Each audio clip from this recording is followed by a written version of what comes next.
Minimum balance penalty, यदि आप न्यूनतम बैलेंस नहीं रखते हैं तो 100 से 600 रुपए प्रति माह बैंक आपका काट लेता है। एक्स्ट्रा एटीएम यूजेज, आपको एटीएम ट्रांजैक्शन के लिए 2 से 3 की मोहलत मिलती है, 2 से 3 की इजाजत मिलती है बैंकों द्वारा। अगर आप चौथा पांचवा ट्रांजैक्शन कर लें तो हर ट्रांजैक्शन पे 20 रुपए एटीएम चार्ज आपको देना पड़ता है। आपको पहले लोन बेचते हैं और फिर उसके बाद लोन प्रोसेसिंग फी के नाम पर 1 से 3% लोन अमाउंट का काट लेते हैं।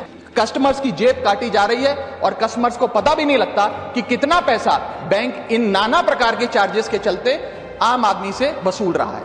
अपने क्वार्टरली या मंथली टारगेट्स पूरा करने के लिए बैंक के एग्जीक्यूटिव मिस सेलिंग करते हैं, गलत प्रोडक्ट लोगों को बेचते हैं। यह भी एक प्रकार का हनी ट्रैप है। मीठी मीठी बातें कर भोले भाले मासूम लोगों को ऐसे प्रोडक्ट्स बेच दिए जाते हैं जिनकी जरूरत उन्हें है ही नहीं। इनके पास ये हमारा डेटा आता कहां से, एक बड़ा सवाल है। चौथी समस्या, हिडन चार्जेस और फीस। मैं चाहूंगा आपके माध्यम से ये नाना प्रकार के चार्जेस जो आज मैं सदन में लाया हूं, ये माननीय वित्त मंत्री जी तक पहुंचे ताकि देश के आम आदमी की जो जेब बैंकिंग सिस्टम काट रहा है ये उसे पता लगे, ग्राहक को भी और माननीय वित्त मंत्री जी को भी।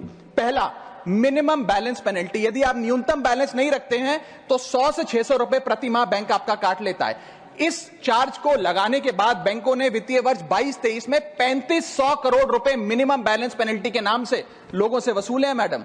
दूसरा चार्ज, एक्स्ट्रा एटीएम यूजेज, आपको एटीएम ट्रांजैक्शन के लिए 2 से 3 की मोहलत मिलती है, 2 से 3 की इजाजत मिलती है बैंकों द्वारा। अगर आप चौथा पांचवा ट्रांजैक्शन कर लें तो हर ट्रांजैक्शन पे 20 रुपए एटीएम चार्ज आपको देना पड़ता है।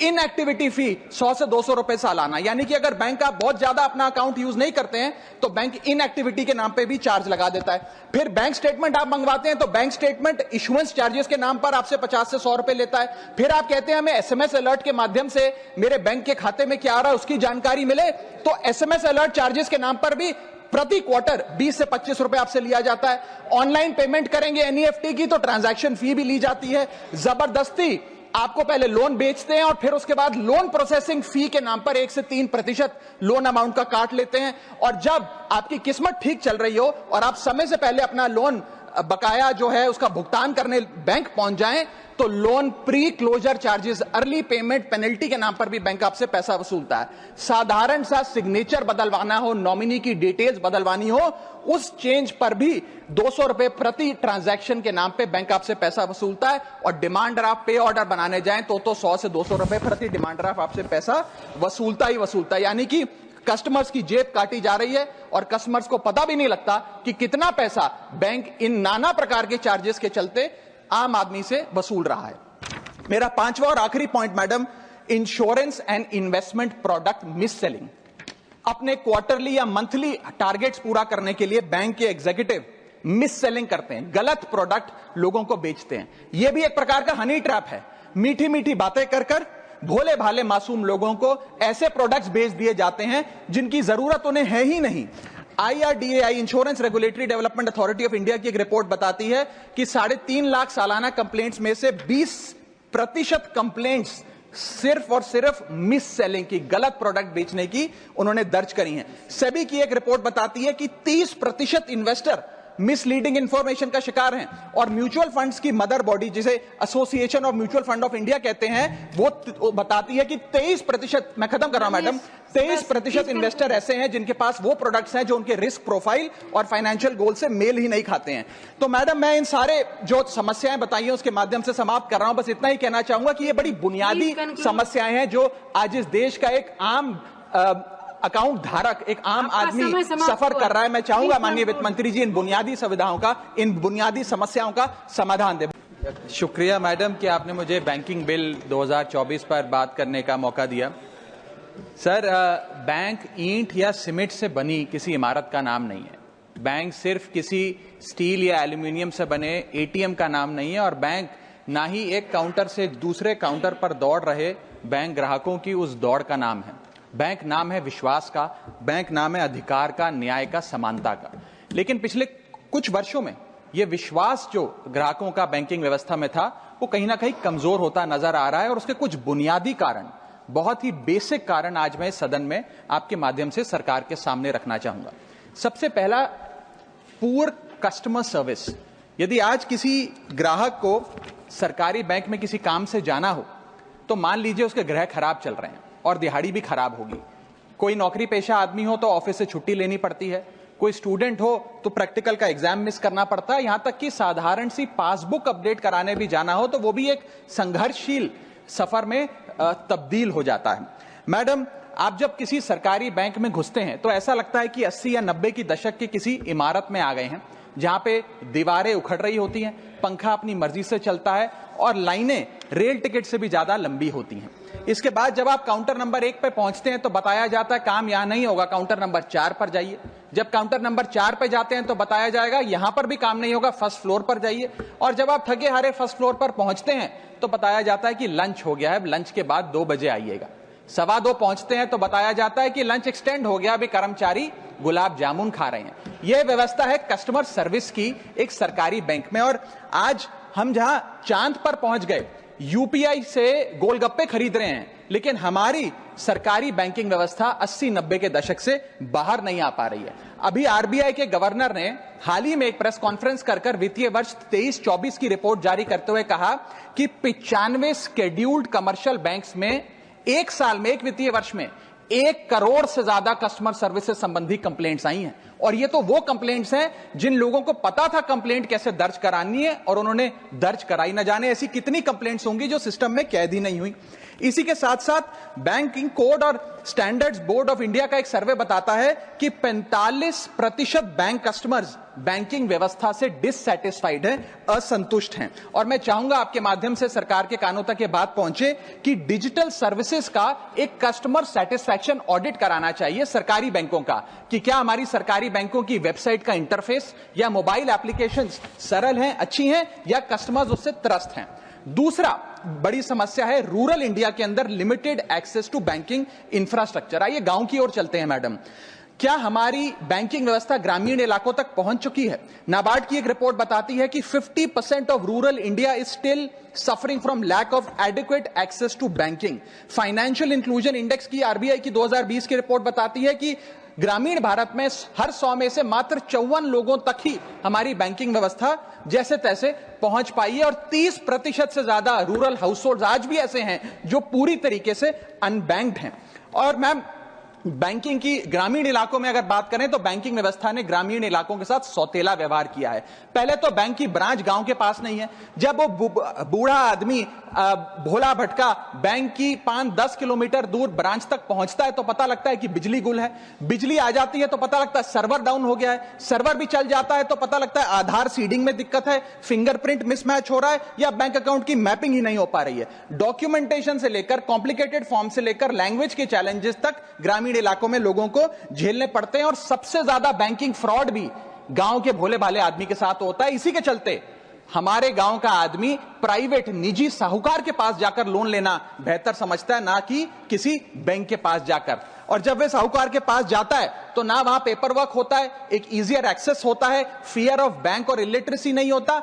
बहुत बार तो मॉर्गेज पे भी कुछ नहीं रखना पड़ता, इसलिए वो साहूकार से ब्याज पे पैसा उठाता है।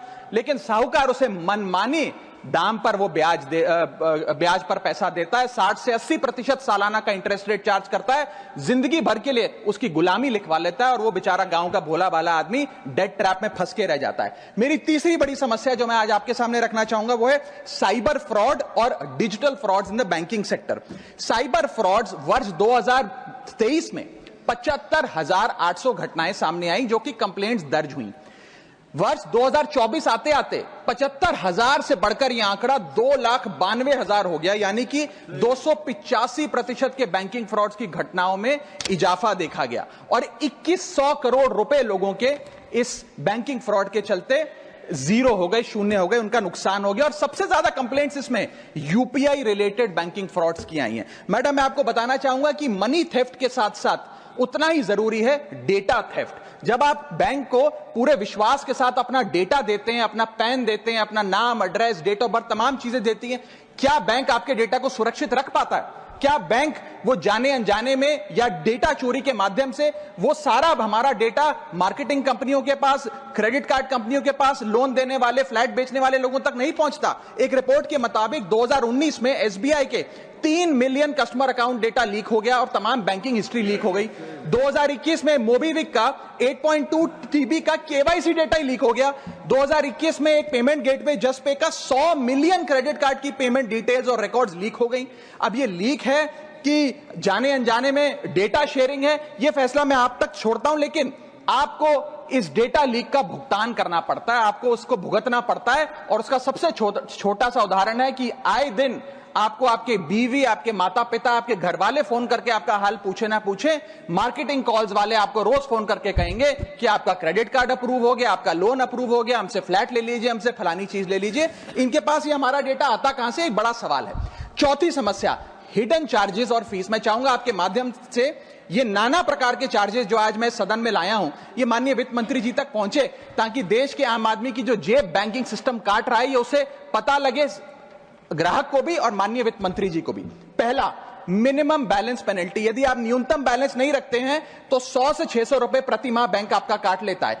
इस चार्ज को लगाने के बाद बैंकों ने वित्तीय वर्ष 22-23 में 3500 करोड़ रुपए मिनिमम बैलेंस पेनल्टी के नाम से लोगों से वसूले हैं मैडम।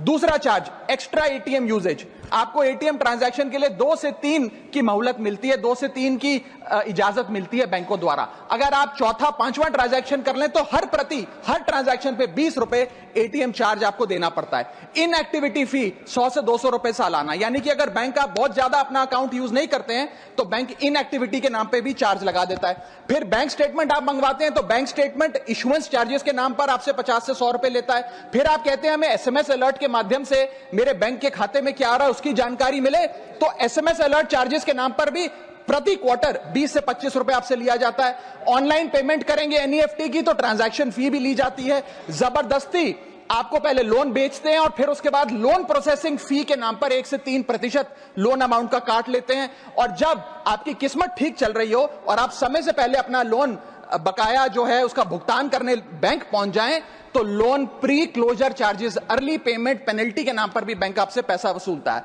साधारण सा सिग्नेचर बदलवाना हो, नॉमिनी की डिटेल्स बदलवानी हो, उस चेंज पर भी 200 रुपए प्रति ट्रांजैक्शन के नाम पे बैंक आपसे पैसा वसूलता है। और डिमांड ड्राफ्ट पे ऑर्डर बनाने जाएं तो 100 से 200 रुपए प्रति डिमांड ड्राफ्ट आपसे पैसा वसूलता ही वसूलता है। यानी कि कस्टमर्स की जेब काटी जा रही है और कस्टमर्स को पता भी नहीं लगता कि कितना पैसा बैंक इन नाना प्रकार के चार्जेस के चलते आम आदमी से वसूल रहा है। मेरा पांचवा और आखिरी point madam, insurance and investment product miss selling. अपने क्वार्टरली या मंथली टारगेट्स पूरा करने के लिए बैंक के एग्जीक्यूटिव मिस सेलिंग करते हैं, गलत प्रोडक्ट लोगों को बेचते हैं। यह भी एक प्रकार का हनी ट्रैप है। मीठी मीठी बातें कर भोले भाले मासूम लोगों को ऐसे प्रोडक्ट्स बेच दिए जाते हैं जिनकी जरूरत उन्हें है ही नहीं। IRDAI, insurance regulatory development authority of India की एक रिपोर्ट बताती है कि 3.5 लाख सालाना कंप्लेंट्स में से 20% कंप्लेंट्स सिर्फ और सिर्फ मिस सेलिंग की, गलत प्रोडक्ट बेचने की उन्होंने दर्ज करी हैं। सेबी की एक रिपोर्ट बताती है कि 30% इन्वेस्टर मिसलीडिंग इंफॉर्मेशन का शिकार हैं। और म्यूचुअल फंड्स की मदर बॉडी, जिसे association of mutual fund of India कहते हैं, वो बताती है कि 23%, मैं खत्म कर रहा हूं मैडम, 23% इन्वेस्टर ऐसे हैं जिनके पास वो प्रोडक्ट्स हैं जो उनके रिस्क प्रोफाइल और फाइनेंशियल गोल से मेल ही नहीं खाते हैं। तो मैडम, मैं इन सारे जो समस्याएं बताई हैं उसके माध्यम से समाप्त कर रहा हूं। बस इतना ही कहना चाहूंगा कि ये बड़ी बुनियादी समस्याएं हैं जो आज इस देश का एक आम अकाउंट धारक, एक आम आदमी सफर कर रहा है। मैं चाहूंगा माननीय वित्त मंत्री जी इन बुनियादी सुविधाओं का, इन बुनियादी समस्याओं का समाधान दे। बहुत बहुत शुक्रिया।